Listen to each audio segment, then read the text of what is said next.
Hare Krishna. Tolerance stops the inner sine wave from starting an outer sin wave. The inner sine wave refers to the way our consciousness goes up and down like a sine wave.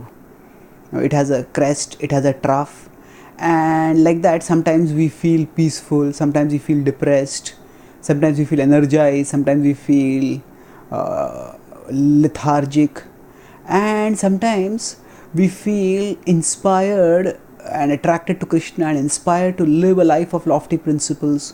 Sometimes we feel no attraction towards Krishna, and we feel within us desires to do depraved things. So this sinusoidal waves in a wave-like movement in our consciousness is natural in the conditioned stage. Why? Because the modes are there within our consciousness, and the modes keep fighting within us. So Krishna says in 14th chapter 10th verse that there are these three modes, and they keep fighting with each other. Rajastamascha bhibhuya sattvam bhavati bharata. Rajah sattvam tamaschaiva tamah sattvam rajastatha. So he says sometimes overpowering rajas and tamas, sattva becomes prominent, and sometimes rajas overpowers sattva and tama and becomes prominent itself, and sometimes tamas become prominent, overpowering the other two. This way the battle goes on.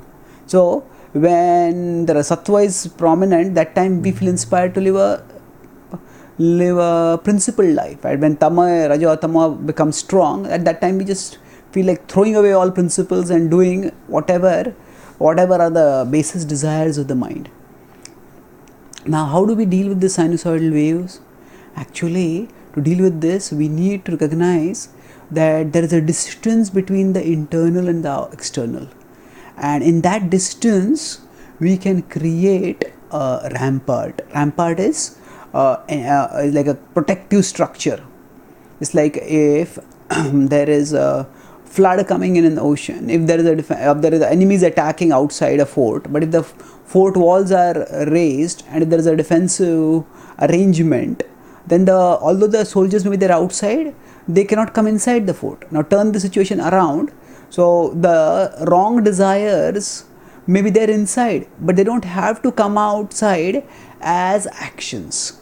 So the inner sine wave doesn't have to produce outer sin wave.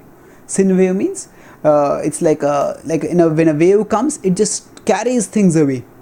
So similarly, sometimes when sinful desires come as a wave, they just sweep us away with it and make us do things which we are horrified at ourselves. How could I do such a thing? So what is the defensive rampart? What stops the inner sine wave from becoming an outer sin wave? That is tolerance. So Krishna says in 5.24 in the Bhagavad-gita that Shaknoti haiva yah sodhum praksharir vimokshanat kama krodhodbhavam vegam sayuktah sasukhena raha. So he says, Sodhum Shaknoti. Is it possible, Arjuna, for you? Sodhum, to tolerate.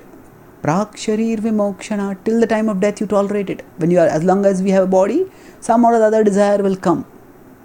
But rather than getting worked up over the presence of the desire and thinking that I have to indulge in it, we can tolerate it. And as we tolerate it, what will happen? The desire will go away over a period of time. And to the extent we tolerate the desire, sayuktah sasukhena raha. Krishna says we will stay pure and we will stay spiritually connected and we will be joyful. Why? Because we will become purified, and as we become purified, internally we become connected with Krishna, and that connection with Krishna brings joy. So therefore, recognizing that tolerance is the defensive wall which prevents the internal from becoming the external. Internal desires don't have to become outer actions. Tolerance is what protects us. And we boost our tolerance not just by saying no to those desires, but by focusing on saying yes to Krishna. And that's why at the end of the 14th chapter, when Krishna says these modes are going up and down, but what is the way to go beyond the modes? He says in 14.26, Mam chayo vyabhicharena bhakti yogena sevate sagunan samatitya itan brahma bhuyaya kalpate. says, Avyabhicharena bhakti yogena sevate. If we are firm in our devotional service to Him, Krishna will ensure that connection with Krishna will ensure that will act as a defensive wall which will prevent, not only stop the inner sine wave from expressing itself as outer sine wave, but gradually that inner sine wave's amplitude itself will decrease and the troughs will not be dragging us down, and overall the graph of the wave will move upwards as we become more and more purified, and gradually we come into the presence of Krishna, where we're constantly attracted to Him and the inner sine waves no longer take us away from Him. Thank you. Hare Krishna.